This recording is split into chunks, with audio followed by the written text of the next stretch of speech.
There was a 12-year-old girl in a small coastal town named Harborview, whose salt water intermingled with a scent of fish markets and seagulls screaming overhead, whose name was Maya Chen.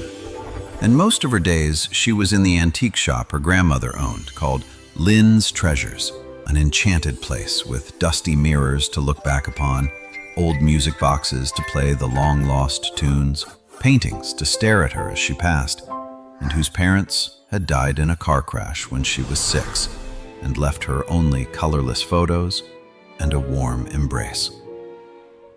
Nothing in the world that Maya loved more than anything was her grandmother Lin, with her silver hair always tied in a neat bun and her hands which smelled like jasmine tea and old books. And still, she could not help thinking that her life was painted in shades of gray when everyone else got to live in bright color.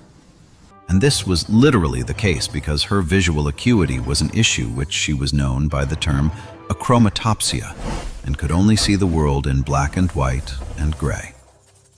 Maya would sit alone during lunch, not because she was disliked, but because she is different.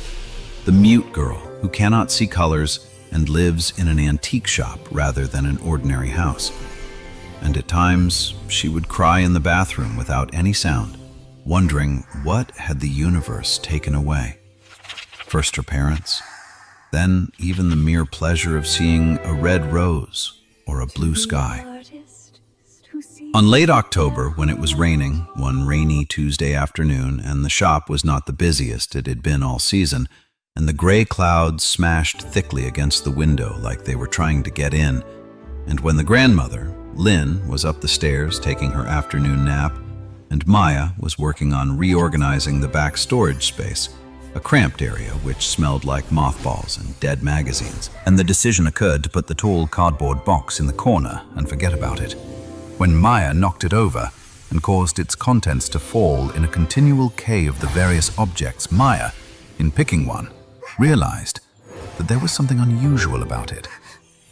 A paintbrush, which seemed to give off a faint silvery glow, beating like a heartbeat, growing too bright, too dark, in a soft rhythm that she felt calling to her. And the brush was warm in her fingers, so alive that she felt her heart beat in its pulse of fear and excitement. The brush was something she had never seen. The handle was of pale wood, old-fashioned and valuable, and the symbols were too many and too complicated, and they seemed to shift and move whenever she looked at them too long, flowing like water or smoke, never standing still. And the bristles glowed with that same silver light, unlocated and having no source, as though the brush was the light giver. Maya saw a small scrap of yellowed parchment roll up and tie itself to the handle with a thin red ribbon which had apparently defied every change of time and place.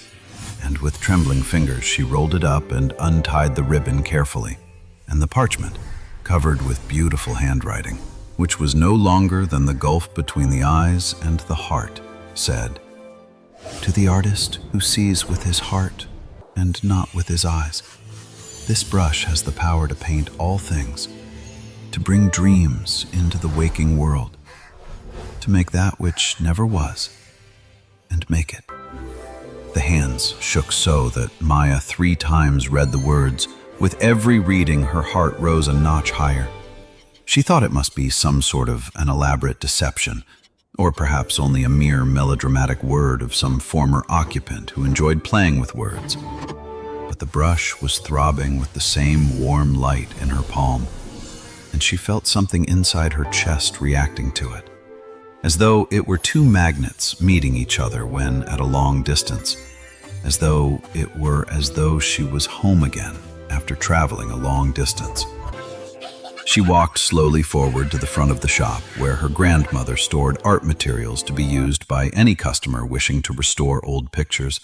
Her footsteps rang in the silence of the room, and she placed a small canvas on the wooden counter, which was gouged with wear, and squeezed some simple acrylic paints on a palette with her hands still tremulous, and dipped the magic brush in the gray paint because gray was the only color she could name.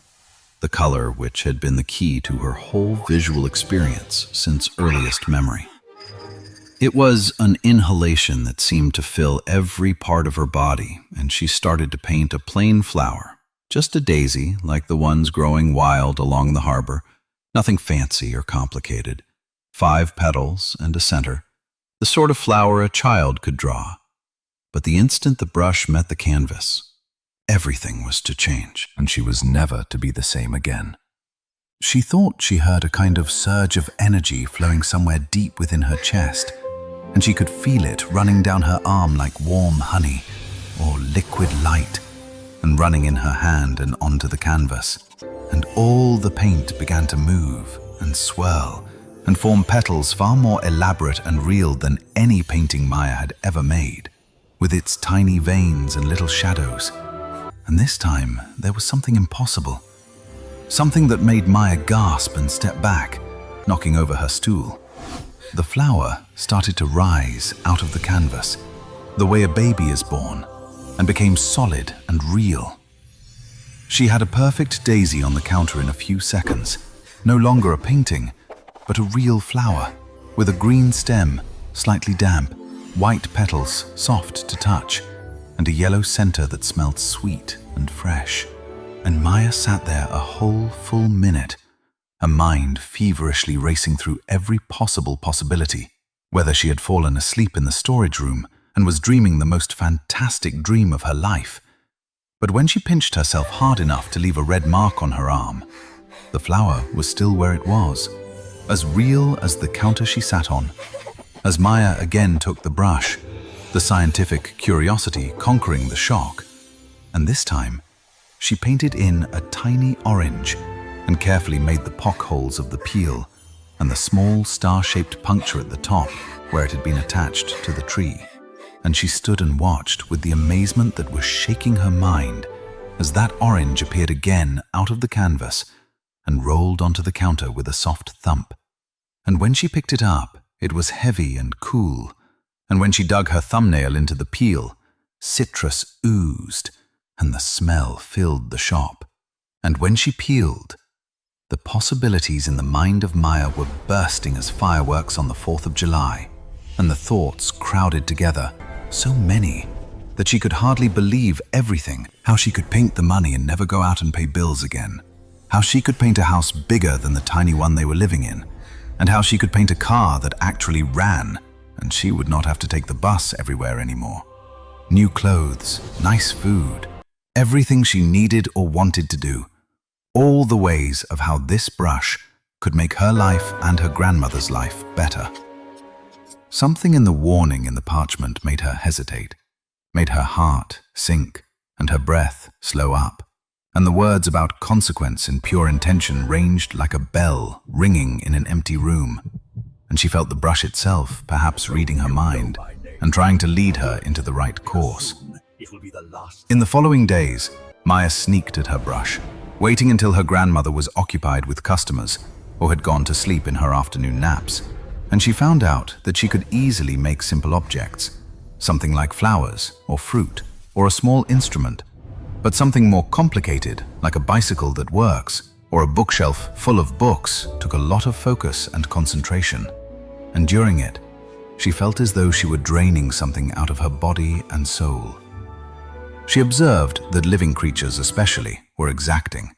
And after painting one small blue jay, which opened its eyes and flew around the shop, chirping and landing on shelves, and glaring up at her with bright, intelligent eyes, until it finally found its way out through an open window, Maya slept a solid 14 hours, and upon waking had a severe headache and a weird sense of emptiness in her breast, as though some portion of herself had flown away with the bird.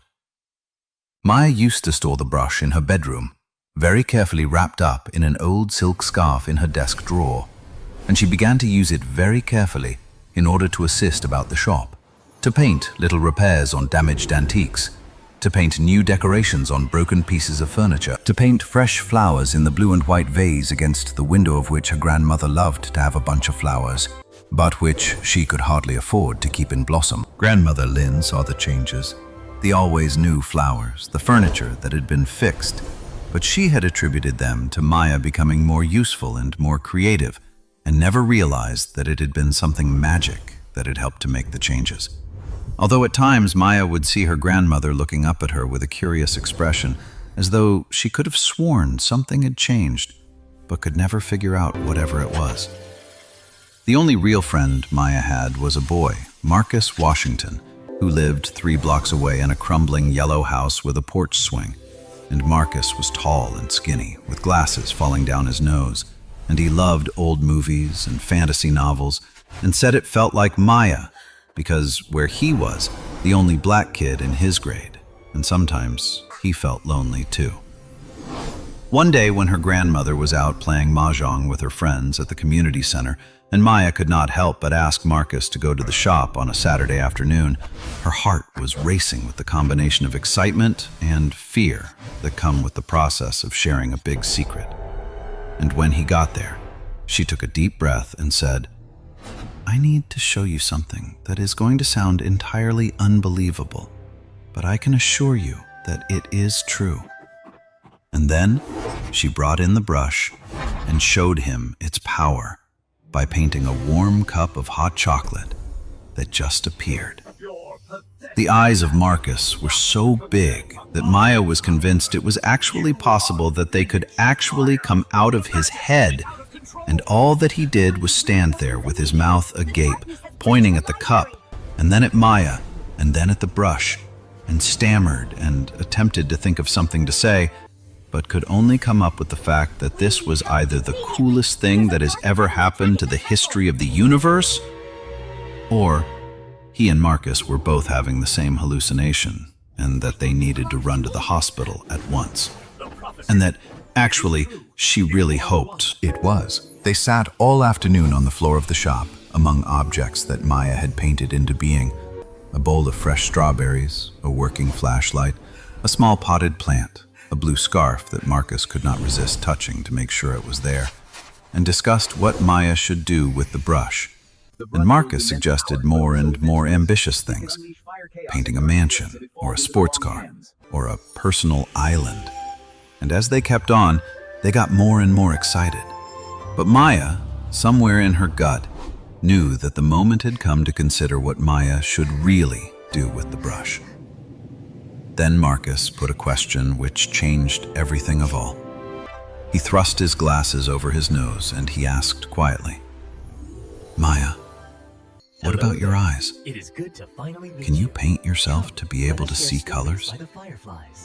The query struck Maya like a physical blow, as though someone had punched her in the chest and knocked all the air out of her lungs, because she had been so preoccupied with the outside world, with things and mending and assisting her grandmother, that she had not even considered the idea of using the brush on herself. And the fact that she might be seeing the world in full color the first time in her life was so great, so huge, that the thought of it made her start to cry.